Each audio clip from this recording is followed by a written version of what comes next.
एक परिवार पिछले 45 वर्षों से राधा स्वामी को मानता आ रहा था। उनमें से एक अशोक ग्रोवर गुरुजी के भक्त थे। उन्हें जब अपने संबंधी का फ़ोन आया कि उनके पिता मृत्युशय पर हैं तो वह तुरंत घर गए। उनके पिता को लगातार हिचकियां आ रही थी और डॉक्टरों ने कुछ कर पाने में अपनी असमर्थता प्रकट कर दी थी।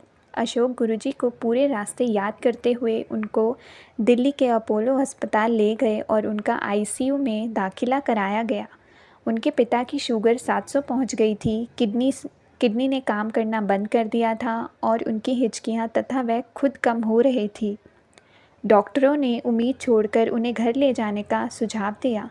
उसी समय अशोक को गुरुजी द्वारा आभास हुआ कि अब उनके पिता स्वस्थ हैं और चिंता करने की कोई ज़रूरत नहीं है। अशोक को एक ज़रूरी काम से जाना था, इसलिए वह गुरुजी की आज्ञानुसार बिना किसी सेवक के अपने पिता को अस्पताल में छोड़कर चले गए।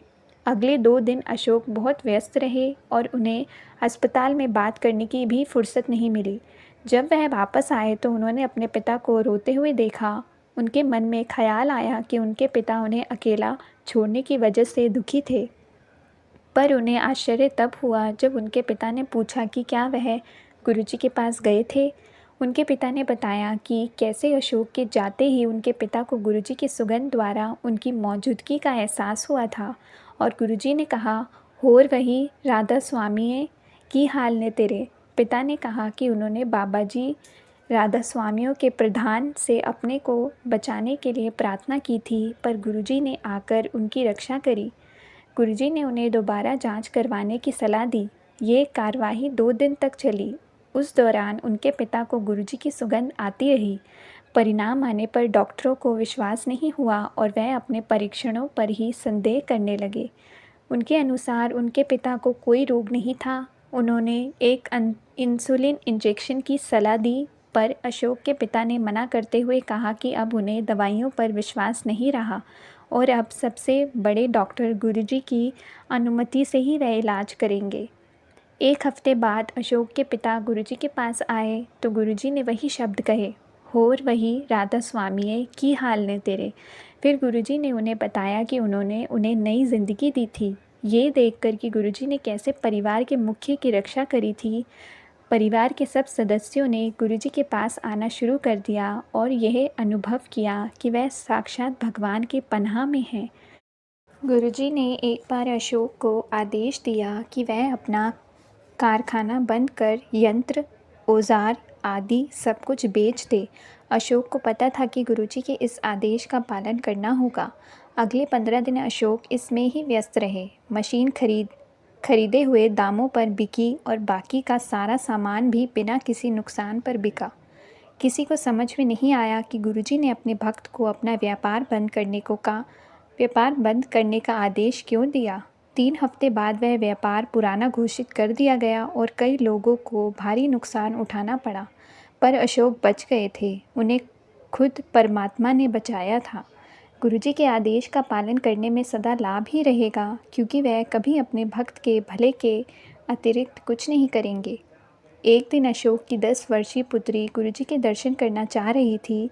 अशोक खुद बड़े मंदिर के आयोजन में व्यस्त थे। उन्होंने एक भक्त से अपनी बेटी को बड़े मंदिर लाने का निवेदन किया। वह बड़े मंदिर आई, पर एम्पायर स्टेट जाने की भी जिद करती रही, जहां गुरुजी विराजमान थे। उसे वहां ले जाने वाला कोई नहीं मिला। पूरी रात वह रोकर गुरुजी से उनके दर्शन के लिए प्रार्थना करती रही। अगले दिन सुबह सब आश्चर्यचकित रह गए जब गुरुजी स्वयं बड़े मंदिर पहुंच गए। तब अशोक ने उनको बताया कि उनकी बेटी रात को उन्हें याद कर रही थी। गुरुजी मुस्कुराकर बोले कि इसी कारण वह उसे मिलने वहां आए हैं। गुरुजी की कृपा से उनकी बेटी अपनी कक्षा में प्रथम आई और तब से सदा एक प्रतिभाशाली बच्ची रही है। सो जय गुरुजी, शुक्राना गुरुजी। हम गुरुजी के पास 4 जनवरी 2003 को आए। मेरी पत्नी उषा 1998 से दीर्घ साइनोसाइटिस से पीड़ित थी, जो अब गुड़ूल में परिवर्तित हो गया था। और तो और उसे और भी स्वास्थ्य संबंधी परेशानियां थी और वह ठीक से सांस भी नहीं ले पाती थी। उसकी एक बीमारी तो तुरंत ही ठीक हो गई। उसे खाने की नली में अल्सर था, किंतु गुरुजी ने गुरुजी के लंगर में तीखी मिर्च की चटनी खाकर वह जैसे गायब ही हो गया। संगत के दौरान गुरुजी ने हमें यह भी कहा कि मेरी पत्नी को उन्होंने एक ही झटके में ठीक कर दिया था। हम इस बात से अज्ञात थे कि मेरी पत्नी को गर्भाशय में ट्यूमर था। एक दिन गुरुजी ने उसे बुलाया और कहा कि वह ठीक नहीं है। उन्होंने उसे निर्देश दिया कि वह घर पर ही रहे और आराम करे। गुरुजी ने उसे आशीर्वाद दिया और ऑपरेशन कराने को कहा। उसकी एक बड़ी सर्जरी हुई, पर गुरुजी के आशीर्वाद से वह ठीक हो गई। आज वह बिल्कुल ठीक है और सामान्य जीवन व्यतीत कर रही है। उसकी साइनोसाइटिस की समस्या भी बिल्कुल ठीक हो गई है। इसी दौरान हमें आर्थिक परेशानियां भी थी। हम एक बहुत ही बुरा आर्थिक निर्णय लेने वाले थे जो आगे जाकर बहुत बड़ा घाटा साबित होता।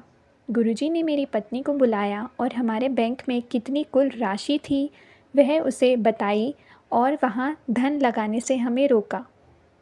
गुरुजी को सब पता है, उन बातों का भी जिसकी चर्चा हमारे घरों में होती है। कई मौक़ों पर उन्होंने अपने सर्वज्ञानी होने का एहसास कराया है। हम निरंतर आश्चर्यचकित होते रहते हैं, ये जानते हुए भी कि वह शिवजी के अवतार हैं। उन्होंने रोज़मर्रा की परेशानियों में हमारी सहायता की है और सदा हमारा मार्गदर्शन करते हैं। परेशानी चाहे छोटी हो या बड़ी, हमें पता है गुरुजी उससे अवगत हैं और उससे निकलने में हमारा मार्गदर्शन करेंगे। एक बार मेरी बेटी भावना बीमार हो गई थी। उसे टाइफाइड हो गया था और चिकित्सक उसका इलाज नहीं कर पा रहे थे।